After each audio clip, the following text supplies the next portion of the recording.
Sorry, I had planned a video about the Falcon browser, but I'm postponing it for a couple of weeks. I believe the time has come to talk about something I've wanted to address for a long time, and now feels like the right moment to do it.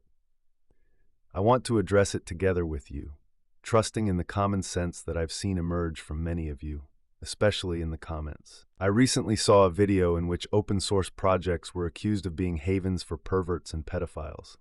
I won't go into the merits of these accusations. They're extremely serious and hard to verify.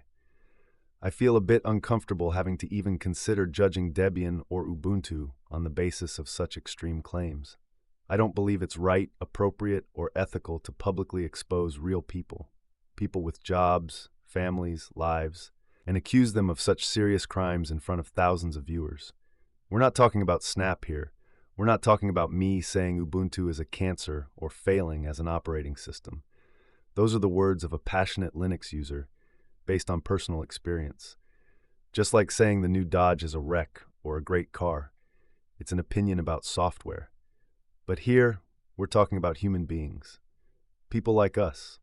Imagine waking up tomorrow and finding yourself accused on the internet of being a pedophile.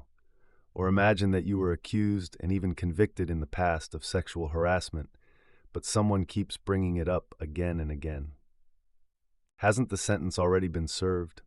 Who are we to judge and go on judging? Are we really so sure that human justice is flawless? Are we so sure we're entitled to throw that stone? Are you sure you can throw that stone? I want to share some personal reflections. I know full well that part of the open source movement, much like the LGBT movement and what's often called wokeism, is perhaps overly steeped in ideology. But I also see the opposite, a whole group of users and creators who position themselves on the exact other extreme.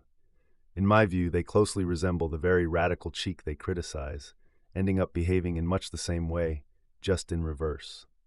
Here's the point. Extremes always resemble each other. Fascism and communism, despite being ideologically opposed, have historically produced the same result, stripping human beings of their freedom in the name of a higher ideology, supposedly more important than the individual, even more important than God and the concept of divinity.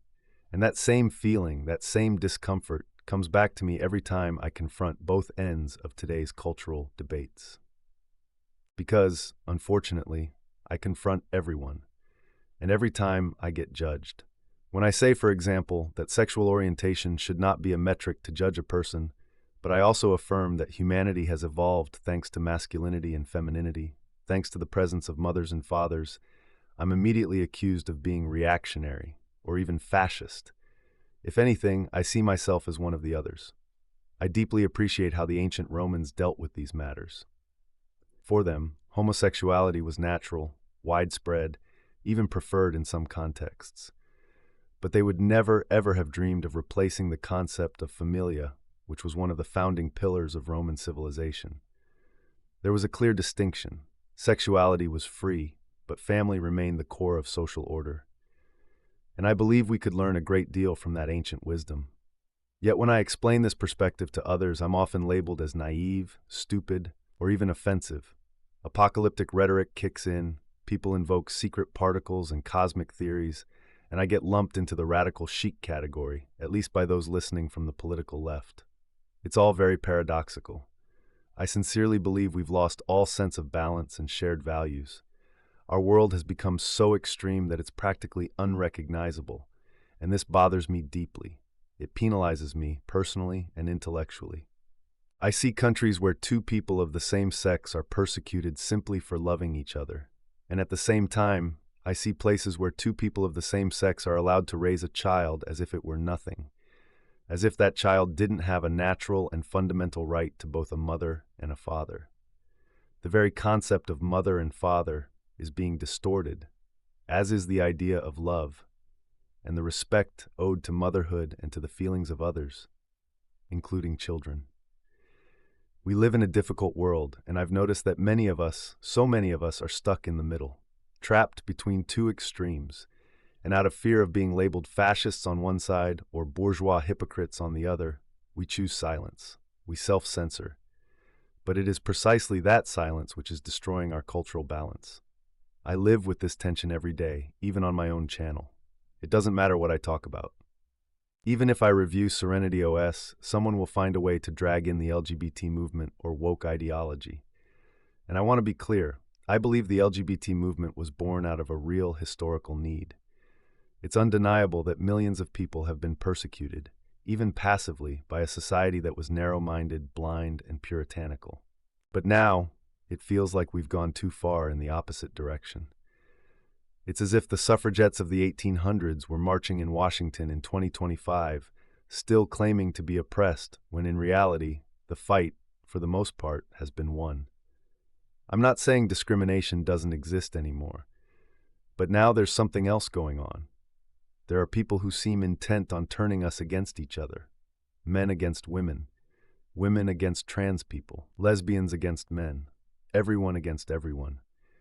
When in truth, a wiser voice once said that everything that is human belongs to humanity. On the other side, I see the absurdity of people trying to judge Winston Churchill for what he thought in 1931, or Pablo Neruda for what he wrote in 1960. Can we really judge people of the past by the morals of our present? That's not progress. That's historical arrogance, pure madness. And that's why today, I want to break the silence. I want to ask, am I the only one, the only crazy person maybe, who still believes in strong, modern, but well-defined values? Am I the only one who thinks this ideological chaos is leading us toward destruction? Are we still capable of offering balanced, thoughtful answers to a world that desperately needs them? Are we really? One thing I know for sure. It seems profoundly unnatural to have to constantly engage in social ideologies, identity politics, and cultural conflict in a space that's meant for software, technology, progress, and the spread of knowledge. We should be worrying about digital freedom, about privacy, about proprietary models that are being forced upon us more and more aggressively. We should be talking about mandatory subscriptions that lock us into closed ecosystems. We should be tackling digital illiteracy, which still affects millions of users, even among Linux users, and the widespread confusion surrounding open-source licenses, the GNU GPL, or Creative Commons, which is often outright rejected even by creators who claim to advocate for open source. And I say all this openly and honestly. I've already discussed these topics on my channel. As I've said many times before, I don't care what you do in your private life, where you want to put your genitals, or who you choose to share your intimacy with. But I refuse to live imprisoned by a set of mental schemes and cultural taboos, where a single misplaced word, even spoken respectfully, is enough to be accused of offending someone or violating their sensitivity. We live in a time where not just freedom of speech, but freedom of thought itself is under siege. The freedom to question, to reflect, to doubt without labels. And that, in a community that calls itself open, free, and committed to knowledge, is a contradiction we can no longer tolerate.